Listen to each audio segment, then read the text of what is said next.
Hello കൂട്ടുകാരെ, എല്ലാവർക്കും ash എഡ്യൂക്കേഷൻ്റെ പുതിയൊരു വീഡിയോയിലേക്ക് സ്വാഗതം. ഇനി നമ്മൾ 1ാം ക്ലാസ്സിൻ്റെ മലയാളം പാഠമായൊരു കഥയും അതിലെ പാട്ടുകളും പ്രവർത്തനങ്ങളുമാണ് നോക്കാൻ പോകുന്നത്. സമ്മാനം, കിനാവ് എന്നീ മനോഹരമായ കഥകൾ ഏതാണെന്നൊക്കെ നമുക്ക് ഇതിൽ കാണാനായിട്ട് സാധിക്കും. വീഡിയോ മുഴുവനായി കാണാൻ ശ്രദ്ധിക്കുമല്ലോ. അതിനു മുമ്പ് നിങ്ങൾ ആദ്യമായാണ് ഈ ചാനൽ കാണുന്നതെങ്കിൽ താഴെയുള്ള സബ്സ്ക്രൈബ് ബട്ടൺ ഇപ്പോൾ തന്നെ ഒന്ന് ക്ലിക്ക് ചെയ്യുക. തൊട്ടടുത്തുള്ള ബെൽ ഐക്കൺ കൂടി അമർത്തിയാൽ ഞങ്ങളിടുന്ന എല്ലാ വീഡിയോകളും നിങ്ങൾക്ക് ഉടനടി ലഭിക്കുന്നതായിരിക്കും. അപ്പോൾ നമുക്ക് പാഠത്തിലേക്ക് പോകാം. കൂട്ടുകാരെ, നമ്മുടെ പാഠം ഒന്ന് നോക്കിക്കേ. പാഠത്തിൻ്റെ പേരെന്താണ്? പിറന്നാൾ സമ്മാനം.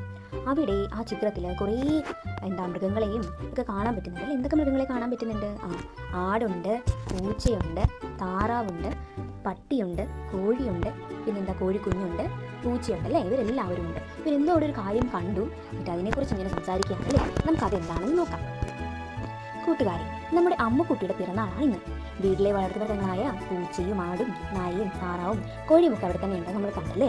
പെട്ടെന്നാണതാ നാരക മരത്തിലേക്ക് താറാവ് കൂട്ടി നോക്കിയത്. അപ്പോൾ താറാവ് ആ മുകളിലുള്ള മരത്തിൻ്റെ മുകൾ ഭാഗത്തേക്ക് ഇങ്ങനെ നോക്കി നിൽക്കുകയാണ്. അപ്പോഴേക്കും മരത്തിൽ തിളങ്ങുന്ന ഒരു മുത്ത് ആര് കണ്ടു? താറാവ് കുട്ടി കണ്ടു. എന്നിട്ട് താറാവ് കുട്ടി പറഞ്ഞു, ആ മുത്ത് എനിക്ക് വേണം. അപ്പോൾ പെട്ടെന്ന് താറാവ് കുട്ടി എന്താ പറഞ്ഞാൽ, എനിക്ക് ആ മുത്ത് വേണമെന്ന് പറഞ്ഞു. അപ്പോൾ കോഴിയമ്മ ചോദിക്കുകയാണ്, അമ്മുക്കിടാവിന് പിറന്നാൾ സമ്മാനം നൽകാനാണോ? ഇവിടെ അമ്മുവിൻ്റെ പിറന്നാളാണ് നമ്മൾ അറിഞ്ഞില്ലേ? അപ്പോൾ ഇനി ആ അമ്മുവിന് പിറന്നാൾ സമ്മാനം നൽകാനാണോ എന്ന് ആര് ചോദിച്ചു? കോഴിയമ്മ ചോദിച്ചു. അപ്പോൾ ഇത് കേട്ടപ്പോൾ നമ്മുടെ നായക്കുട്ടൻ സന്തോഷത്തോടെ ഒരു കാര്യം പറഞ്ഞിട്ടുണ്ടാവും. അപ്പോൾ അവിടെ എന്താണെന്ന് കൊടുത്തിട്ടില്ല. അപ്പോൾ നമ്മളത് എഴുതണം. എന്തായിരിക്കാം പറഞ്ഞത് നമുക്ക് നോക്കാം. അതെ, നമുക്ക് അമ്മുവിന് നല്ലൊരു പിറന്നാൾ സമ്മാനം കൊടുക്കാം. അപ്പോൾ ആര് പറഞ്ഞു? നായക്കുട്ടൻ പറയാണ്, നല്ല സമ്മാനം തന്നെ നമ്മൾ ആർക്ക് കൊടുക്കണം? അമ്മുവിന് കൊടുക്കണം. ഇതാണ് നായക്കുട്ടൻ പറഞ്ഞിട്ടുണ്ടായിരുന്നത്. അപ്പോൾ ഉടനെ ഇത് കേട്ട പൂച്ച എന്ത് ചെയ്തു? ഉടനെ ചെന്നിട്ട് നാരക മരത്തിൽ വലിഞ്ഞു കയറി. പക്ഷെ എന്താ ഉണ്ടായത്? നാരക മരത്തിൽ നിറയെ മുള്ളല്ലേ? ഇത് കയറിയാൽ എന്ത് പറ്റും? കയ്യിലും കാലിലും ഒക്കെ കൊള്ളുവല്ലേ? അപ്പോൾ പൂച്ച എന്ത് ചെയ്തു? പൂച്ച തട്ടി മുട്ടി തടലോ പടലോ എന്നും പറഞ്ഞാൽ എന്ത് ചെയ്തു? താഴേക്ക് ടിന്നു വന്ന് വീണല്ലേ? അപ്പോൾ പാവം പൂച്ചയ്ക്ക് നല്ല വിഷമമായി, അത് കിട്ടാത്തത് കൊണ്ടല്ലേ? ഒരു ചിത്രമാണ് നിങ്ങൾ കാണുന്നത്. പൂച്ച ആ മരത്തിൽ കയറുന്നൊരു ചിത്രം കണ്ടോ? അപ്പോൾ പൂച്ചയ്ക്ക് എന്താ പറ്റിയേ? പൂച്ചയ്ക്ക് മുള്ളൊക്കെ ദേഹത്ത് കൊണ്ടപ്പോൾ വേദന കൊണ്ട് പാവം താഴെ വീണല്ലേ? ഇനി അടുത്ത പേജിൽ നോക്കിക്കേ. അപ്പോൾ അവിടെ ഒരു അത്ഭുതം സംഭവിച്ചു പെട്ടെന്ന്. എന്താണെന്ന് ചോദിച്ചാൽ നായക്കുട്ടിയും കോഴിയും ആടും എല്ലാം മുകളിലേക്ക് ഇങ്ങനെ ആശ്ചര്യത്തോടെ നോക്കി വിളിച്ചു പറയാം. അപ്പോൾ നമ്മുടെ കോഴിയമ്മ പറഞ്ഞു പെട്ടെന്ന്, മുത്ത് പൊട്ടുന്നു. അപ്പോൾ ഇവർ നോക്കി ഇന്ന് ആ മുത്ത് എന്താ പൊട്ടാനായിട്ട് തുടങ്ങിയല്ലേ? കൂട്ടുകാരെ, ആ മുത്ത് എന്തായിരുന്നു എന്ന് അറിയാമോ? ഒന്ന് ആലോചിച്ച് നോക്കിക്കേ. അപ്പോൾ അടുത്ത പേജിൽ അത് എന്താണെന്ന് കൊടുത്തിട്ടുണ്ടല്ലേ? ആ പേജിൽ തന്നെ ഉണ്ട്. കോഴിയമ്മയൊക്കെ പറഞ്ഞ പേജിൽ തന്നെ ഉണ്ടല്ലേ? ആ മുത്ത് പൊട്ടി പുറത്ത് വന്നത് ആരാണ്? ഒരു മനോഹരമായ വർണ്ണച്ചിറകുള്ളൊരു പൂമ്പാറ്റയായിരുന്നു അത്. അപ്പോൾ അത് മുത്തായിരുന്നോ? മാല കോർക്കുന്ന മുത്തായിരുന്നോ? അല്ലല്ലേ, അത് ശലഭപ്പുഴുവായിരുന്നു. അതിനുള്ളിൽ നിന്ന് വർണ്ണച്ചിറകുള്ള ഒരു മനോഹരമായ പൂമ്പാറ്റ പുറത്തു വന്നു. അപ്പോഴാണ് എല്ലാവർക്കും മനസ്സിലായത് അത് മുത്തല്ല, അതൊരു ശലഭമാണെന്ന്. അപ്പോൾ ഇതാണ് ആ പേജിൽ അവരെല്ലാവരും നോക്കി നിൽക്കുന്ന കണ്ടോ? ഉടനെ തന്നെ ആ പൂമ്പാറ്റ പറന്നു പോവുകയും ചെയ്തല്ലേ? ഇനി അടുത്ത പേജ് ഒന്ന് നോക്കിക്കേ. അടുത്ത പേജിൽ എന്തോ ഒരു കവിത കൊടുത്തിട്ടുണ്ടല്ലേ? അപ്പോൾ ആ ചിത്രങ്ങളൊക്കെ വെച്ച് ചേർത്ത് പാടാൻ പറ്റുന്ന ഒരു കവിതയാണ് അവിടെ കൊടുത്തേക്കുന്നത്. അവിടെ മൃഗങ്ങളുടെ എല്ലാം പാടാമല്ലേ? നമുക്ക് ആ പാട്ടൊന്ന് പാടി നോക്കിയാലോ? അതിനും അതിൻ്റെ ഹെഡിങ് നോക്കിയേ. പകരം ചേർത്ത് പാടാം എന്നാണല്ലേ ഹെഡിങ്. നമുക്കതൊന്ന് പാടി നോക്കാം. ചേലുള്ള പൂമ്പാറ്റ വട്ടമിട്ടു പറന്നല്ലോ, മുത്തമൊന്നു കൊടുത്തല്ലോ, അമ്മുവിനുമ്മ തേനുമ്മ. പാട്ട് ഇഷ്ടപ്പെട്ടോ? നമുക്കൊന്നുകൂടെ പാടാം. ചേലുള്ള പൂമ്പാറ്റ വട്ടമിട്ടു പറന്നല്ലോ, മുത്തമൊന്നു കൊടുത്തല്ലോ, അമ്മുവിനുമ്മ തേനുമ്മ. അപ്പോൾ ഈ പൂമ്പാറ്റ എന്ത് ചെയ്തു? പിറന്നാൾ സമ്മാനമായിട്ട് പാട്ടിൽ എന്താണ് പറയുന്നത്? പൂമ്പാറ്റ വന്ന് അമ്മുവിന് ചുറ്റും വട്ടമിട്ട് പറഞ്ഞിട്ട് എന്താണ്? ഒരു ഉമ്മ കൊടുത്തിട്ട് പറന്നു പോയല്ലേ? അതാണ് ഈ കവിതയിൽ പറയുന്നത്. അപ്പോൾ ഇനി ഇതിൽ പൂമ്പാറ്റയ്ക്ക് പകരം നമുക്ക് മറ്റ് ജീവികളുടെ പേരൊക്കെ ചേർത്ത് പാടിയാലോ? ഉദാഹരണം ഒരു വണ്ടാണ് എന്ന് നമുക്കൊന്ന് ചിന്തിച്ച് നോക്കാം. അങ്ങനെയാണെങ്കിൽ നമ്മൾ എങ്ങനെ പാടും? നമ്മൾ വരികൾ മാത്രമല്ല ഈണവും കൂടി മാറ്റി പാടണം അല്ലേ? അപ്പോൾ നമുക്ക് വണ്ടാണെങ്കിൽ എങ്ങനെ വരുന്നു നോക്കിയാലോ? ചേലുള്ളൊരു വണ്ട് വട്ടമിട്ട് പറന്നല്ലോ, മുത്തമൊന്ന് കൊടുത്തല്ലോ, അമ്മുവിനുമ്മ തേനുമ്മ. ഇഷ്ടമായോ? അങ്ങനെയാണെങ്കിൽ നമുക്ക് വേറെ മൃഗങ്ങളുടെയും പക്ഷികളുടെ പേരൊക്കെ ചേർത്ത് നമുക്ക് പാടാൻ സാധിക്കും. അപ്പോൾ നിങ്ങൾ അങ്ങനെ ഒന്ന് പാടി നോക്കണം കേട്ടോ. അങ്ങനെയാണെങ്കിൽ അടുത്ത പേജിൽ അവിടെ നമ്മൾ ആദ്യം പഠിച്ച അതേ പാട്ട് തന്നെയാണ്, പക്ഷേ ഇവിടെ കുറച്ച് ഭാഗങ്ങൾ വിട്ടുപോയിട്ടുണ്ട്. നമ്മളത് പൂരിപ്പിക്കണം അല്ലേ? ആദ്യത്തെ ഭാഗത്ത് തന്നെ വിട്ടുപോയിട്ടുണ്ട്. അവിടെ ഡാഷ് കൊടുത്തിട്ട് പൂമ്പാറ്റ നേടി വട്ടമിട്ട് പറഞ്ഞല്ലോ, അതിന് വീണ്ടും ഡാഷിട്ട് കൊടുത്തല്ലോ, അമ്മുവിനുമ്മ തേനുമ്മ. അപ്പോൾ ആ വിട്ടുപോയിട്ട് നമ്മൾ എന്ത് ചെയ്യണം? ആദ്യത്തെ വരിയിൽ ചേലുള്ള പൂമ്പാറ്റ നീങ്ങണം.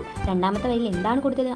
മൊത്തം ഒന്ന് കൊടുത്തല്ലോ എന്നാണല്ലേ നമ്മൾ കവിതയിൽ പഠിച്ചത്. അപ്പോൾ അത് വേണം നമ്മളവിടെ എഴുതി ചേർക്കാനായിട്ട്. അപ്പോൾ നമ്മൾ ആ പാട്ട് പഠിച്ചല്ലേ? അപ്പോൾ ആ പാട്ടിൻ്റെ വിട്ടുപോയ ഭാഗവും നമ്മൾ പൂരിപ്പിച്ചു. മിടുക്കരാണ് കേട്ടോ എല്ലാവരും. അങ്ങനെയാണെങ്കിൽ നമുക്ക് അടുത്ത പേജിലേക്ക് വേഗം പോയാലോ? അടുത്ത പേജിൽ നോക്കിക്കേ. അവിടെ കുറേ മൃഗങ്ങളാണ് തോന്നിക്കുന്നുണ്ടല്ലേ? അപ്പോൾ അതെന്താണെന്ന് നമുക്ക് നോക്കിയാലോ? ഇവിടെ നോക്കൂ കൂട്ടുകാരി, നിങ്ങളുടെ കൈവിരലുകളിൽ മഷി തൊട്ട് ഒട്ടിച്ചുണ്ടാക്കിയ മനോഹരമായ ചിത്രങ്ങളാണിവ. സിംഹം, പൂച്ച, പശു, കാക്ക, തവള, നായ, പൂമ്പാറ്റ എന്നിവയൊക്കെ വിരലടയാളം കൊണ്ട് വരച്ചിരിക്കുന്നു. അവിടെ ഒരു ചോദ്യം കൊടുത്തിട്ടുണ്ട്. നമ്മൾ വീട്ടിൽ വളർത്തുന്ന മൃഗങ്ങൾ ഏതെല്ലാമാണ്? ഒന്ന് നോക്കിക്കുക ആ പടത്തിൽ. പൂച്ച, നായ, ആട്, പശു, ഇതൊക്കെ വീട്ടിൽ വളർത്തുന്ന അല്ലേ. അപ്പോൾ ഇവയുടെ പേരൊക്കെ നമ്മൾ പാഠപുസ്തകത്തിൽ എഴുതി പഠിക്കണം കേട്ടോ. ടീച്ചറുടെ സൈഡിലൊന്ന് കൊടുക്കാം, എല്ലാവരും ഒന്ന് നോക്കുക കേട്ടോ. വീട്ടിൽ വളർത്തുന്ന മൃഗങ്ങളുടെ പേരുകളാണ് കേട്ടോ ഇതെല്ലാം. ഇതെല്ലാം നിങ്ങൾക്ക് അറിയാവുന്നതല്ലേ. നിങ്ങളുടെ വീട്ടിൽ ഏത് മൃഗമാണോ ഉള്ളത് ഒന്ന് കമൻറ്റ് ചെയ്യണം കേട്ടോ. അപ്പോൾ ഇതാണ് ഈ ഒരു ഭാഗത്ത് കൊടുത്തേക്കുന്നത്. പിന്നെ ഈ വിരൽ വെച്ച് എന്തെങ്കിലും വരയ്ക്കാൻ അറിയത്തില്ലേ, നമ്മുടെ തള്ള വിരലിൽ ഏതെങ്കിലും ഒരു മഷി പുരട്ടിയതിന് ശേഷം നമ്മളൊരു മൃഗത്തിൻ്റെ ആകൃതിയിൽ വെച്ചിട്ട് അതിന് കണ്ണും മൂക്കുമൊക്കെ വരച്ച് ചേർത്താൽ മതി. ഇത് വളരെ എളുപ്പമായിട്ടുള്ളൊരു ചിത്രം വരെയാണ് കേട്ടോ. അപ്പോൾ അതും കൂടെ നിങ്ങൾ ചെയ്ത് നോക്കണം കേട്ടോ. അപ്പോൾ ഈ ഭാഗം നിങ്ങൾക്ക് മനസ്സിലായല്ലോ.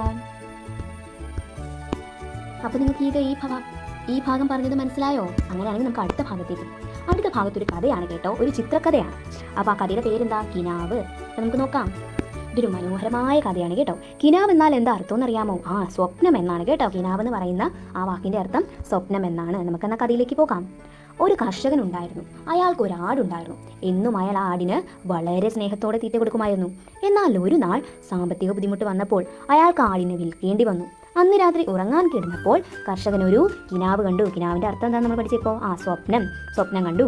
വിറ്റുപോയ തൻ്റെ പ്രിയപ്പെട്ട ആട് തിരികെ തൻ്റെ അടുക്കിലേക്ക് ഓടി വരുന്നതായിരുന്നു ആ സ്വപ്നം.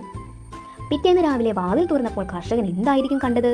അതേ, വിറ്റ ആളുടെ അടുക്കൽ നിന്നും ഓടിപ്പോകുന്ന തന്നോട് ഏറെ സ്നേഹമുള്ള കർഷകന്റെ വീട്ടുവാതിക്കൽ ആ ആട് നിൽക്കുന്നുണ്ടായിരുന്നു. കർഷകന് വളരെ സന്തോഷമായി. അയാൾ ആടിനെ കെട്ടിപ്പിടിച്ചു.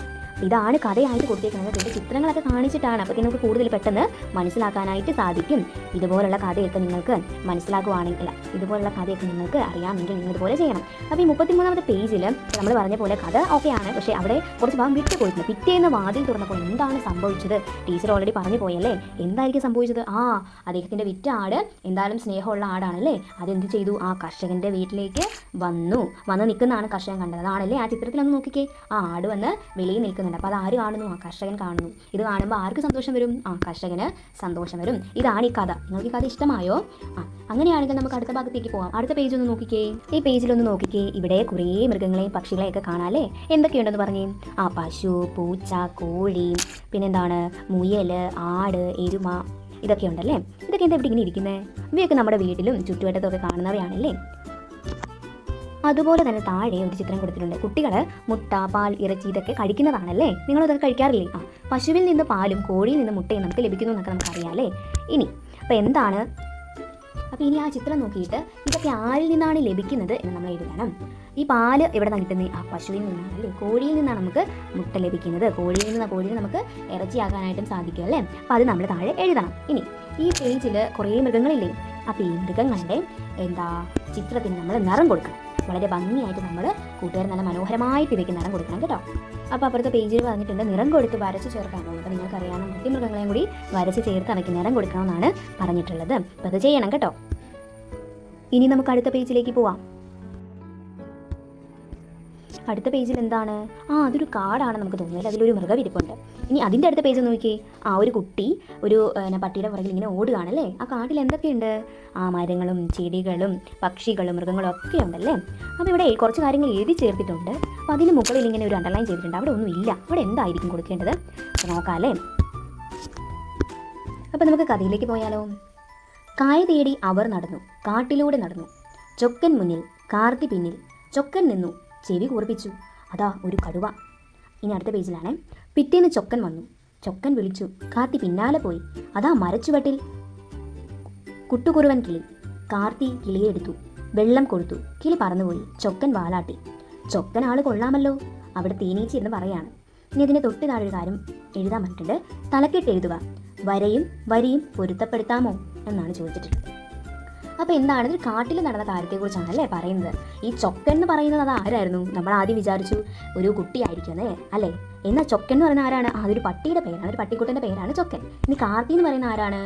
അതൊരു കുട്ടിയാണല്ലേ. അപ്പോൾ ഇവർ രണ്ടുപേരും കൂടി ഇങ്ങനെ കാട്ടിൽ നടക്കുന്ന സമയത്ത് പെട്ടെന്ന് ഈ പട്ടി ഇങ്ങനെ ചെവി കൂർപ്പിച്ചു. അപ്പോൾ മുന്നിൽ അവിടെ ഒരു താഴെ കടുവ കിടന്ന മരത്തിൻ്റെ താഴെ. എന്നിട്ട് കാർത്തി എന്ത് ചെയ്തു? ചൊക്കൻ്റെ പിന്നാലെ അങ്ങ് പോയി. അപ്പോഴാണ് കടുവ കാണാതെ മരച്ചുവട്ടിൽ ഒരു പാവം കിളി കിടക്കുന്നത് കണ്ടത്. അപ്പോൾ കാർത്തി വേഗം ചെന്ന് ആ കിളിയെ എടുത്തതിന് വെള്ളമൊക്കെ കൊടുത്തു. അപ്പോൾ വെള്ളമൊക്കെ കുടിച്ചപ്പോൾ കിളിക്ക് ജീവൻ തിരിച്ചു കിട്ടി. അപ്പോൾ സന്തോഷത്തോടെ പറന്നുപോയി. അപ്പോൾ അത് കണ്ട് ചൊക്കന് വലിയ സന്തോഷമായി.